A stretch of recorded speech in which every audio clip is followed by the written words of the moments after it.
경제와 투자를 깊이 있게 논의하는 딥사이트 시간입니다. 이제 연말입니다. 사실은 12월 31일이나 1월 1일이나 시간은 연속적인데요. 달라지는 건 달력밖에 없는데 그런 매듭이 있으니까 정리를 하게 되고 새로운 마음을 먹습니다. 2024년을 바라보면서 오늘은 한국에서도 가치 투자가 좋은 투자가 될 수 있구나라는 거를 증명하고 계신 우리 가치 투자자 VIP 자산운용 최준철 대표님 모셨어요. 어서 오십시오.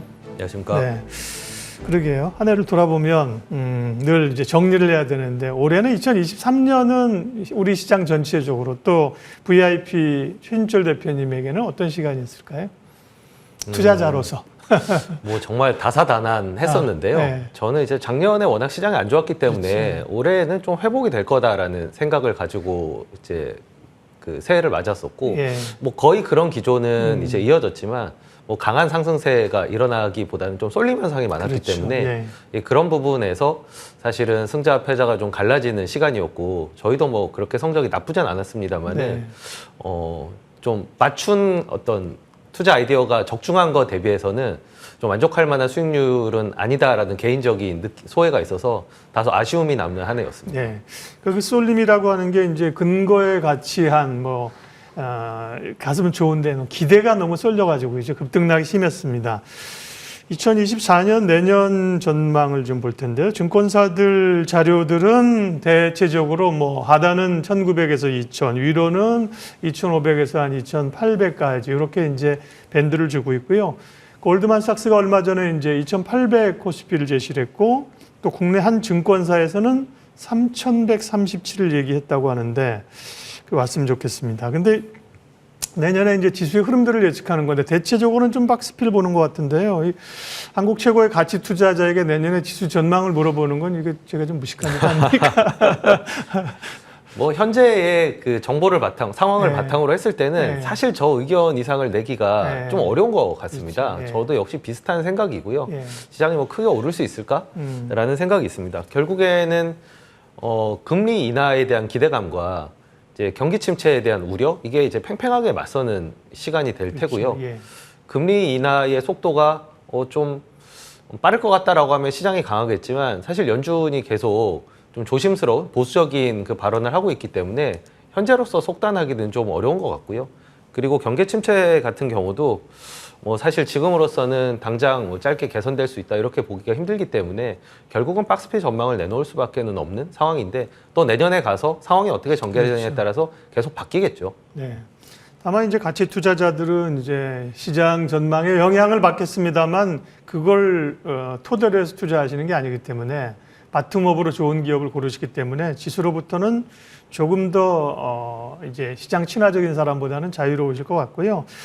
자, 그럼 이제 올해는 엄청난 인플레이션과 그에 따른 높은 금리가 유지됐는데 이게 내년의 환경은 어쨌든 높은 금리가 얼마나 더 갈 거냐, 금리 인하를 언제 할 거냐, 경기 침체가 오느냐 이런 좀 혼재된 시기잖아요. 이런 시기에서는 투자 대표님 회사 같은 경우는 투자하기가 이런 때가 기회가 됩니까? 아니면 좀 헷갈리는 시기인가요?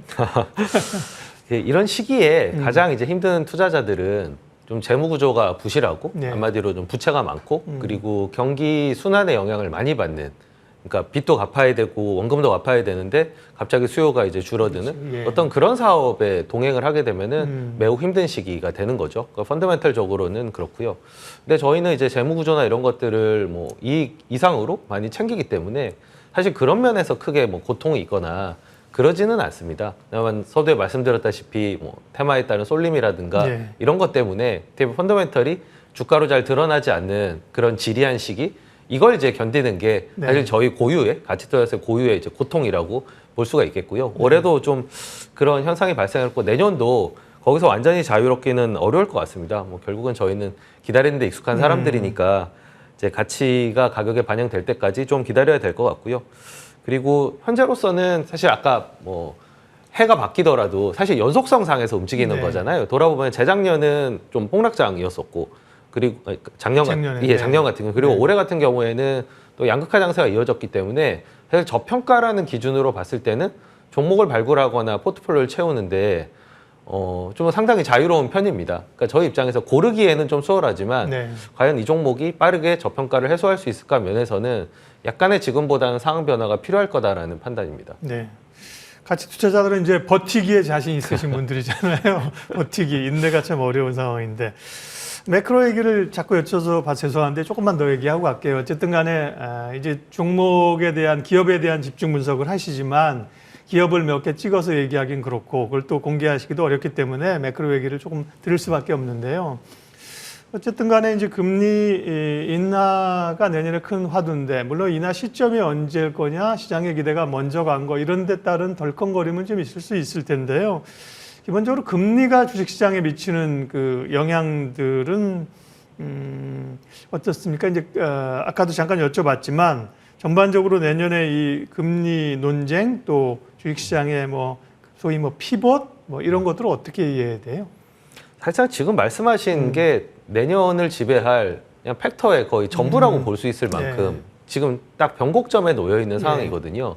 어찌 보면 나쁘면 나쁠수록 좋을 수 있는 뭐 그런 상황들이 좀 이어진다라고도 좀 볼 수 있을 텐데, 이 두 팩터로 봤을 때는 되게 명쾌하게 결론을 말씀드리면 회복 시그널이 먼저 나타나는 곳들에 아무래도 돈이 먼저 좀 몰리겠죠. 네, 뭐 네. 국가든 섹터든. 그런 다음에 이제 좀 더 우려가 완화되는, 왜냐하면 금리 인상으로 인해서 프레셔가 높아져 있던 부분들이 완화되면서 이제 또 그 다음에 뭐 돈은 항상 이제 물이 위에서 아래로 흐르듯이 수익률을 찾아다니기 때문에 잠재 수익률이 높은 쪽으로 돌아가면서 결국은 전반적으로 좀 매수가 확산이 되는, 전 기본적으로는 그래서 좀 상저하고로 좀 보고 있는데, 이제 그 우려들이 해소가 되면 될수록 어찌 보면 좀 기대가 반영되고 여긴 좋아질 거야 라고 하는 것들은 올해 어느 정도 좀 반영이 됐고, 오히려 낙폭 과대한 정말 전망이 없어 보이는 것들이 약간의 상황 개선과 함께 오히려 더 수익률은 좋을 수 있다라고 보고 있습니다. 네. 그럼 이제 매크로 얘기는 이제 그 정도 하고요. 투자에 대한 시각으로 이제 아이디어를 좀 찾아보겠습니다. 2024년을 보면서 좀 머릿속에 미리 넣어두어야 될 키워드는 어떤 걸까요? 뭐 한 3개 정도는 뽑아봐야죠. 키워드 한 3개 좀. 일단은 제가 그 말씀드린 두 가지 키워드, 뭐 경기 침체와 그리고 금리 인하의 시기, 뭐 이런 것들은 뭐 주제의 사실이라서 이것도 뭐 키워드로 볼 수가 있을 테고요. 네. 추가적으로는 저가 이제 역발상 투자자라는 점을 감안해서 들으면 불편하시겠지만 저의 현재 키워드는 사실은 중국입니다.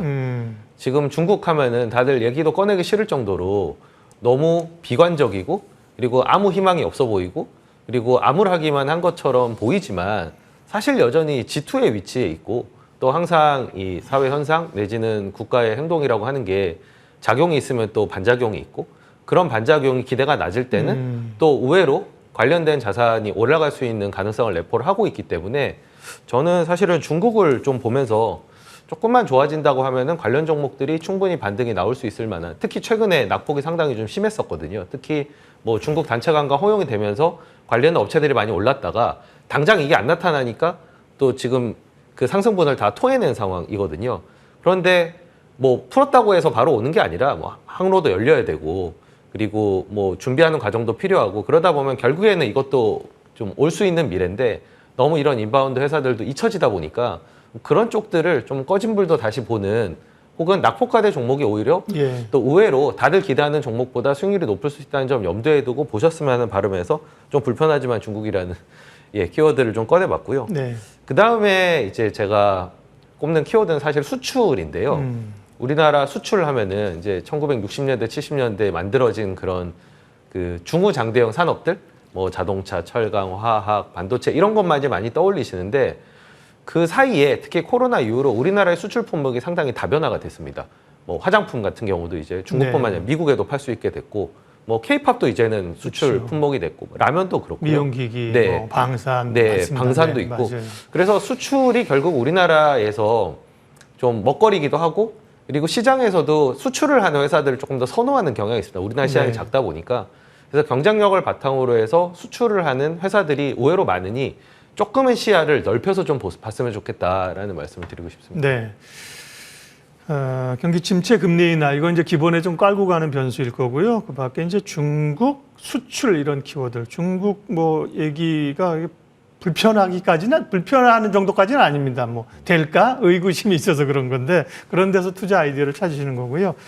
예, VIP 자산운용 최준철 대표님과 이제 2024년 내년에 이제 투자 기회를 조금 더 구체적으로 찾아보겠습니다. 근데 우리 시장이 너무 이렇게 쏠림과 테마 장세가 올해 극심했기 때문에요. 그런 원인은 시장에 확신이 없어서일까요? 아니면 뭐 외국인들이 그만큼 비중을 좀 안 실어준 상태에서 개인들의 주도 장세였을까? 뭐 초전도체 이런 것도 지금은 잊어버렸지만 또 지금 얘기하는 테마들도 많이 있지 않습니까? 이게 우리 구조적인 한국 시장의 문제인지 내년에 이런 현상이 나타나지 않으리라는 보장이 또 없어서요. 또 어떻게 보세요? 일단은 뭐 다른 선진 시장에 비해서 개인 투자자들의 참여 비중이 높다는 것도 하나의 그런 요인으로 꼽을 수가 있을 것 같고요. 그리고 또 한 가지는 좀 경기 침체와 매크로의 부담 이런 것들이 있다 보니까 아무래도 거기서 좀 더 뭐 숫자를 찾고 하다 보면은 좀 화끈하게 오를 만한 주식을 찾기 힘들었던 그런 상황들도 한몫을 했던 것 같습니다. 근데 이 테마 장세라고 하는 게 저는 내년에도 어느 정도는 이어지지 않을까라고 이제 생각을 하는 게 왜냐하면 테마는 기본적으로 어떤 큰 이벤트들을 이제 기준으로 삼는데 내년에 우리나라에는 총선이 있고 국내적으로는 이제 미국에는 이제 대선이 있고 그런 이제 정치 이슈들이 남아 있고요. 그리고 새로 좀 급부상하는 어떤 산업들, 뭐 AI라든가 로봇이라든가 이런 것들이 또 한 해 뭐 반짝하고 사실 초전도체 같은 경우가 사실 좀 익스트림한 그런 테마주라고 볼 수 있는데 맞습니다. 사실 AI나 로봇 같은 경우에는 기관들도 관심을 좀 가질 정도로 가격을 떠나서요. 저평가 정도를 떠나서 관심이 있기 때문에 그렇게 뭐 한 해 반짝하고 사라질 그런 테마라고 보진 않습니다. 네, 결국 이제 그 테마의 연속성과 무게감, 트렌드의 가치를 밸류를 좀 재봐야 되는 그렇죠. 지나가는 게 있고 그죠. 네. 그리고 이제 숫자가 뒷받침이 되지 못하면은 그 수명이 그렇게 좀 길지 못하고 좀 단명하는 테마. 그것도 이제 테마주라고 할 수 있겠지만 또 그 안에서도 단명하는 테마와 좀 장수하는 테마로 나눠지겠죠. 저는 그 기준은 숫자가 얼마만큼 그 미래에 대한 기대감을 지지해 줄 수 있느냐에 달려 있다고 봅니다. 뭐 정치 테마주도 그렇고 이제 그건 아는데요. 아는데 이제 오르는 걸 보면 많은 분들이 속이 쓰리는 거죠, 그죠? 그들만의 리그라고 할 수 있겠습니다. 아, 그들만의 리그. 그러니까요. 뭐 사진 한 장으로 7연속 상한가가 뭐 이런 것들을 그러니까 이해를 못하는 분들은 이제 손을 못 대시는 거고 그게 중요한 게 아니라 사실은 어떤 트레이딩의 관점에서 보면은 또 수익을 올릴 수 있다고 생각하시는 분들 참여하시는 거죠. 맞습니다. 스타일이 결국 중요한 겁니다. 자, 주도주와 섹터 얘기를 해보겠습니다. 말씀드린 것처럼 이제 시장을 그 트렌드나 그 모멘텀으로 쫓아가는 게 아니시기 때문에 가치 투자자들은 그다음에 또 어떤 섹터보다도 또 사실은 더 기업이 더 중요하잖아요.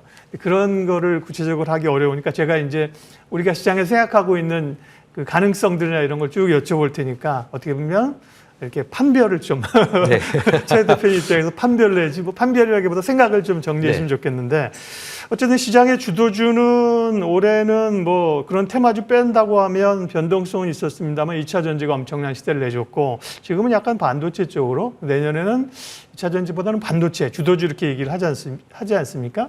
그런 부분은 어떻게 좀 동의하셔요? 이제 주도주도 좀 세분화를 해보면 좀 국지적인 어떤 주도주가 있고요. 이렇게 좀 돌아봤을 때, 오, 이게 이렇게 많이 올랐어? 라고 생각할 수 있는 국지적인 섹터에서의 주도주가 있을 거고요. 그렇죠. 그리고 좀 전반적으로 큰 어떤 주도주, 좀 뉴스에 나오고 회자될 만한 그런 게 있을 텐데, 후자와 관련해서는 좀 산업이 커야 됩니다. 그러니까 뭐 배터리라든지, 뭐 반도체라든지, 그렇죠. 이게 이제 차지하는 비중도 좀 높아야 뭐 개인도 사고, 기관도 사고, 외국인도 사고 이러면서 좀 큰 이제 그 주도주가 될 거고요.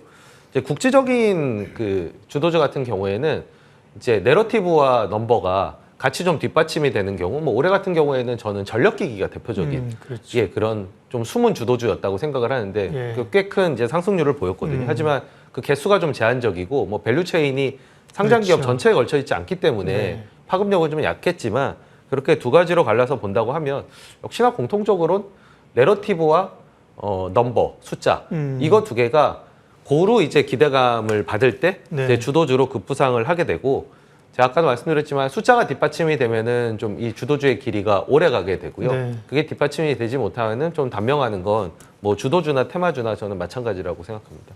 내러티브라는 단어를 많이 쓰는데 이게 우리가 익숙지 않아 가지고요. 일종의 약간 스토리라고 볼 수 있죠. 그렇게 이해해도 크게 벗어나진 않고 숫자는 실적 두 가지가 이제 맞아가는 건데요. 올해 초부터 지금까지 많이 오른 주식 리스트를 저희가 정리해봤는데 연말 되면 이런 거 꼭 하잖아요. 네, 보면 포스코 DX가 661%.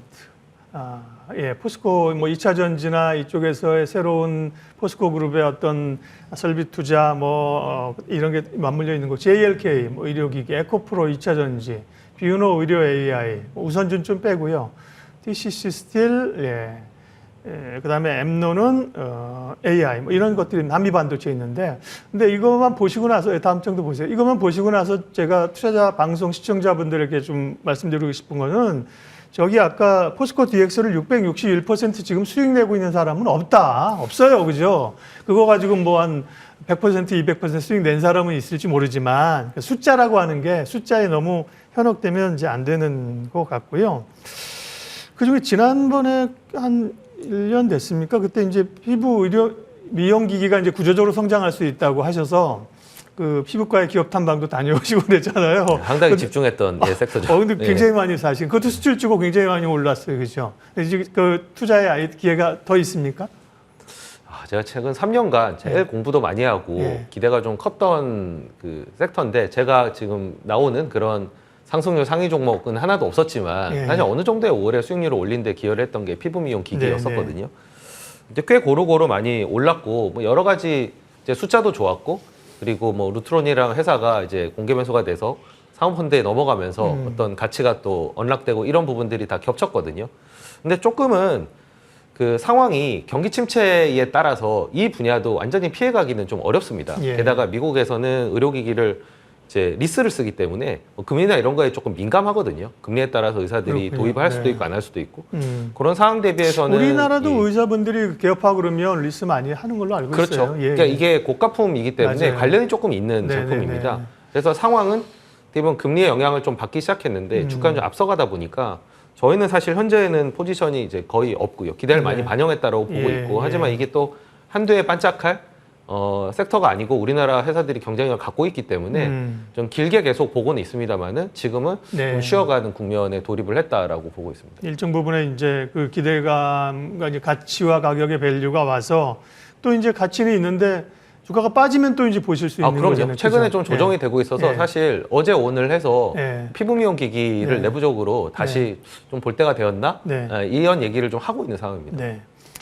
로봇 AI 먼저 얘기할까요? 뭐 비슷한 섹터인데 AI와 관련된 모멘텀은 이제 처음에 뭐야? 챗GPT가 그러다가 계속 확장과 이제 이렇게 되고 있잖아요. AI라는 키워드를 보면서는 어떤 걸 좀 투자 아이디어를 얻으면 될까요? AI가 커질 산업이라는 거에 대해서는 저도 이견이 없고요. 그리고 생활에서도 좀 이게 파고드는, 예를 들면 변호사 친구들이 요즘에는 어소들한테 줄 일을 그냥 챗GPT로 해결한다고 할 정도로, 그리고 뭐 저희 아이들을 보면은 사진 찍고 그러면 뒤에 배경이 사람 막 나오면 그걸 막 이렇게 손으로 이렇게 지우면 AI가 알아서 보정해주고, 그러니까 자연스럽게 지금 침투하고 있는 과정이기 때문에 이 산업이 커진다는 거에 대해서는 이견이 없습니다만은, 늘 이런 산업들이 이제 돈이 몰리고 그러면은 또 경쟁이 또 심화가 되고, 그럼 또 누가 승자가 될지 알기가 좀 어려워지고, 그렇게 해서 계속 처음에 산업에 대한 기대감을 올랐다가 그리고 승자를 찾는 과정이 지속되거나, 아니면 최근에 그 배터리가 좀 이런 과정이죠. 경쟁이 좀 치열해지고 그리고 수요가 약간 캐즘을 겪고, 이런 국면을 거쳐서 결국 과거에 인터넷 업체들처럼 옥석이 가려지면서 그 한 진짜 몇십 배가 오르는 승자가 나타나게 되는데, 지금은 이제 초입에 들어섰고요. 근데 이게 그 쭉 그냥 올라간다? 고속도로다? 이렇게 생각하시면 안 되고, 중간중간 부침과 또 의구심과 이런 거에 따라서 서서 이렇게 변동성을 가지고 올라가는 산업이라고 전체적인 틀을 이해를 하시면 좋겠습니다. 전혀 보시지 말라는 말씀은 아니고요. 로봇은 사실은 보면 여기도 숫자는 아직까지는 잘 안 나오는, 매출이 아직 다들 좀 작죠. 그렇죠. 근데 이제 레인보우 로보틱스가 쏘아 올린 공을 이제 두산 로보틱스가 받으면서 밸류들은 굉장히 시총이 두산 로보틱스가 지금 5조 6천억인데요. 6조 넘었었죠, 그죠? 레인보우는 3조고, 그러니까 로봇에 대한 전망 내지 지금 가치를 반영한 건 어떻게 이해해야 될까요? 근데 AI도 그렇고 로봇도 네네. 그렇고 제가 산업적으로 좋다고 말씀을 드렸지만 이게 그러면 우리나라가 주도할 수 있는 시장이 될 수 있을 것이냐에서는 네. 저는 의구심이 좀 있습니다. 좀 안타깝지만 그렇죠. 예. 뭐 일본이나 뭐 미국이나 이런 데 비해서 로봇이 우리가 뭐 자본력이든 혹은 축적된 기술력이든 그런 데서 충분히 고를 만한 회사가 우리나라에 있느냐에 있어서는 이제 글로벌 투자를 하시는 분들 볼 때는 한국에서 별로 고를 만한 게 없는데 하다 보니까 이게 약간 테마성으로 조금 흘러가는 예. 숫자하고 괴리가 보이는 현상을 발생을 하거든요. 그래서 저는 뜰 산업이지만 둘 다 고를 수 있는 폭은 제한돼 있는 한국 시장의 현실이 좀 아쉽다. 그렇게 총평을 할 수 있겠습니다. 네. 방산. 네. 제가 이제 좀 이렇게 좀 여쭤보고 정리할게요. 방산이나 이런 그 방산업도 사실은 이제 뭐 계속 좀 제도가 안 돼가지고요. 근데 뭐 골드만 외국계에서도 좋게 봤는데 방산 같은 경우 사실 보면 수출주라고도 볼 수 있고 물론 이제 이게 그 오다를 받아야 되는 거기 때문에 변동성은 있긴 한데 수출주의도 보고 가격도 좀 조정받은 것도 같은데 방산업체는 어떻게 보세요? 제가 방산을 작년부터 굉장히 큰 관심을 가지고 보던 산업이고 예. 제가 아마 그 밀리터리 유튜브 같은 걸 한 수백 개를 이제 봤을 텐데 예. 결론은 우리나라 확실히 특수한 상황 때문에 경쟁력을 가질 수 있는 분야다. 특히 이제 육상 무기 같은 뭐 자주포라든지 뭐 탱크라든지 장갑차 이런 것들은 충분히 우리가 그 슬픈 현실이지만 이게 휴전적인 상황, 이게 제 적과 대치하고 있는 상황이기 때문에 이걸 계속 이 산업을 보존해 오면서 경쟁력을 갖추게 됐고 특히 우리나라 특유의 어떤 가성비 그리고 개량된 어떤 새로운 기술들 이런 거가 다 담겨 있어서 저는 기대를 많이 하는 산업 중에 하나고 그게 이제 하나하나 이제 수주나 그리고 실적의 성과로 돌아오고 있는 그런 상황이라서 뭐 한두 해 반짝 보고 뭐 말 그런 산업은 아니고 상당히 길게 볼 수 있는 산업 중에 하나. 다만 이 방산의 좀 단점은 이게 보안 문제가 들어가기 때문에 회사 측으로부터 얘기를 시원하게 들을 수가 없고요. 정보가 좀 제한적이라는. 예. 그래서 제가 유튜브를 많이 찾아볼 수 없는 게 예. 이게 한 군데서 그냥 들을 얘기를 편린들을 찾아서 조각 맞추기를 해야 조각 되는구나. 맞추기를 해야 되는 그런 좀 어려움은 있습니다만 네. 충분히 그런 노력을 드릴 만한 가치가 있는 섹터고 미래가 한동안 상당 기간 미래가 기대되는 산업. 그래서 저는 내러티브와 넘버가 둘 다 받쳐줄 수 있는 그런 산업이라고 보고 있습니다. 제가 말씀 몇 개 꼽지 않은 것 가운데서 이런 건 조금 생각해보거나 스타디 해보면 좋겠습니다라고 하는 거 있으면 말씀해 주세요. 저는 이제 화장품을 말씀을 드리고 싶은데 예. 저희가 화장품을 집중했던 시기가 이제 2010년부터 15년 그 사이였습니다. 사실 그때는 중국이 중심에 있었고요. 그렇죠. 예. 그 이후에 뭐 사드니 뭐니 해서 이제 상당히 잊혀진 산업이 돼버렸죠. 네. 그런데 다시 이제 코로나 이후에 급부상하게 된 계기는 이제 미국 시장이 열리게 됐고요. 그 미국에서 뭐 소위 이제 단순하게 얘기하면 선크림 안 쓰다가 갑자기 선크림을 쓰기 시작하고 선크림을 쓰니까 폼 클렌저도 써야 되고 이런 식의 시장이 열리고 있고 거기에 충분한 인프라와 인디 브랜드를 가지고 있는 우리나라 기업들이 올해 많은 승전보를 전해주고 있는 상황이거든요. 이거 역시도 어느 정도는 지속성 있게 갈 수 있고 그리고 상장돼 있는 종목들이 상당히 많습니다. 그러니까 AI나 로봇에 비해서 이 아이디어에 동의를 하신다면 고를 수 있는 종목들이 꽤 많거든요. 그리고 앞으로 뭐 상장이 될 수 있는 기업들도 있고요. 그래서 저는 화장품도 미국 시장 혹은 뭐 비중국 시장의 확대를 고려하시면서 충분히 공부를 해보실 만한 섹터로서 권해드리고 싶습니다. 네. 이걸 먼저 여쭤볼 거 제가 쓸데없이 제가 자꾸 주제를 던졌네. 화장품 또 있어요, 섹터? 그리고 저는 뭐 사실 라면도 이제 좋게 봤었는데 네. 라면이 이제 어느 정도는 주가에 좀 반영이 된 것 같고요. 그리고 저는 인바운드 관광 같은 경우도 예. 그 우리나라의 인바운드 관광으로 왔을 때 해보고 보고 싶은 이런 것들이 코로나 이후에 많이 그 수요가 축적돼 있다고 생각하거든요. 그 사이에 뭐 집에서 한국 드라마도 많이 봤을 것이고 네.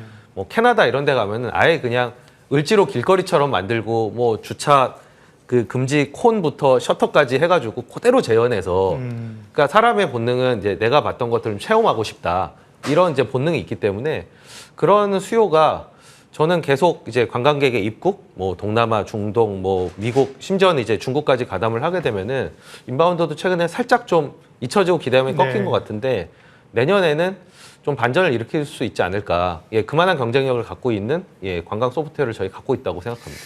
예, 오늘 딥사이트 VIP 자산운영 최준철 대표님과 내년에 대한 투자 아이디어 함께 골라봤습니다. 함께 해주셔서 고맙습니다. 네, 감사합니다.